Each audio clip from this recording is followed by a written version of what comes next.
Delphine Brassard, bonjour. Bonjour Sandrine. Alors aujourd'hui, on va parler d'un sujet touchy. On va parler de l'argent. Oui. Qu'est-ce que c'est l'argent? Qu'est-ce que ça évoque chez les gens? Qu'est-ce que ça fait que les gens sont nerveux, angoissés et ont un problème avec l'argent? Alors je dirais qu'il y a plusieurs facteurs pour moi.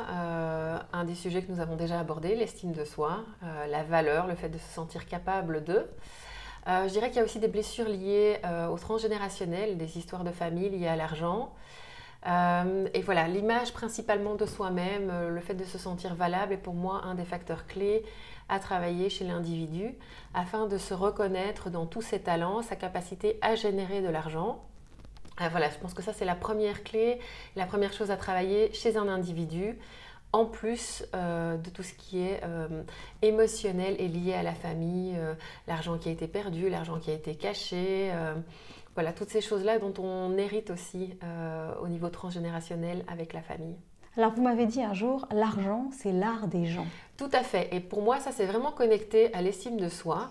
Quand vous êtes dans votre pleine capacité et votre pleine valeur, que vous reconnaissez vos talents, vous savez que vous êtes capable de mettre des choses en action, proposer des services, des produits qui vont pouvoir répondre aux besoins des autres. Et donc vous êtes en effet en lien avec les gens. Et donc l'argent est la capacité à se connecter aux gens, à leurs besoins, pour leur proposer des choses qui vont vous permettre de vivre, mais qui vont aussi permettre de les aider. Alors pourquoi il y a tellement de gens qui ont tellement de mal à parler d'argent, à en demander, ou en tout cas à demander une augmentation par exemple, parce que ça les met dans des situations où ils sont mal à l'aise, où ils sont gênés, où ils ne se sentent pas à leur place. Alors pour moi, on en revient à la même chose, un manque d'estime de soi, une peur, il y a la peur de demander probablement qui est là, donc il y a aussi pas mal de choses à travailler en termes de communication, mais je dirais que le premier élément pour moi, c'est vraiment l'estime de soi, c'est travailler la valeur de soi, c'est pouvoir se reconnecter à ses capacités, savoir qu'on a des choses à proposer, qu'on a des dons, qu'on est capable de, et que donc ces capacités ont une valeur. Et donc là, on en revient à l'estime de soi, et donc on a le droit, voilà, d'avoir un certain retour sur ce qu'on propose, et donc d'être payé de façon juste pour les services qu'on propose ou les produits qu'on offre à l'extérieur. Mais de nouveau, il y a tout un travail d'estime de soi, de reconnaissance à sa valeur qui passe par ce genre de demande, parce qu'aller demander une augmentation en n'étant pas bien ancré et centré sur de soi dans la pleine connexion à notre valeur va faire que la personne en face va sentir qu'on n'est pas suffisamment assertif, à l'aise, qu'on ne se sent pas assez légitime dans nos demandes. Et donc forcément, vous êtes dans une relation avec une autre personne, vous devez être bien centré, bien ancré et bien connecté à vos capacités et à vos valeurs aussi. Alors vous expliqueriez ainsi que les gens qui ont de l'argent dans les mains, comme on dit, ou Oui. qui savent en faire, c'est Oui. parce que ces gens-là, justement, à contrario avec les autres, sont justement des gens qui sont sûrs d'eux. Ce sont des gens qui sont sûrs d'eux, mais en même temps qui sont pour moi aussi connectés à leur plein pouvoir créateur, c'est-à-dire bien ancrés, bien centrés. Voilà, ils savent qu'ils ont telle compétence et ils connaissent aussi leurs valeurs qu'ils appliquent dans leur vie, mais aussi la valeur de ce qu'ils ont à offrir aux autres.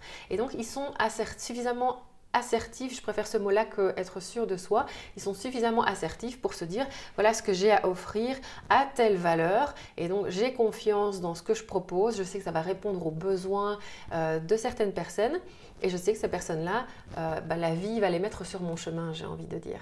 Alors il y a des petites phrases qu'il faut se répéter comme des mantras pour pouvoir justement conjuguer le sort et s'aider pour avoir... Écoutez, moi j'en utilise un au quotidien qui est je mérite et je reçois le meilleur et puis je lâche prise, je fais confiance à la vie pour m'offrir ce meilleur et recevoir ce meilleur et puis je continue au quotidien à travailler sur des projets où je donne le meilleur de moi-même, où je mets, j'y mets tout mon cœur et donc je suis dans l'action, je ne suis pas uniquement dans le fait de lancer une intention en se disant que la vie va m'apporter les choses de manière passive. Je suis vraiment aussi connectée à ma puissance à l'intérieur, ma puissance créative et créatrice pour mettre en place les choses. Puisque évidemment, comme dans une relation avec un individu, la vie vous aide aussi dès lors que vous êtes aussi connecté à votre capacité personnelle à créer les choses et donc que vous êtes dans un mode action.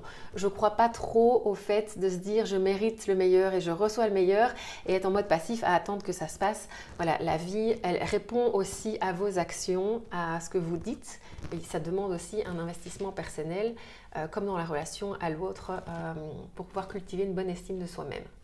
Merci beaucoup. Merci Sandrine. Merci Delphine.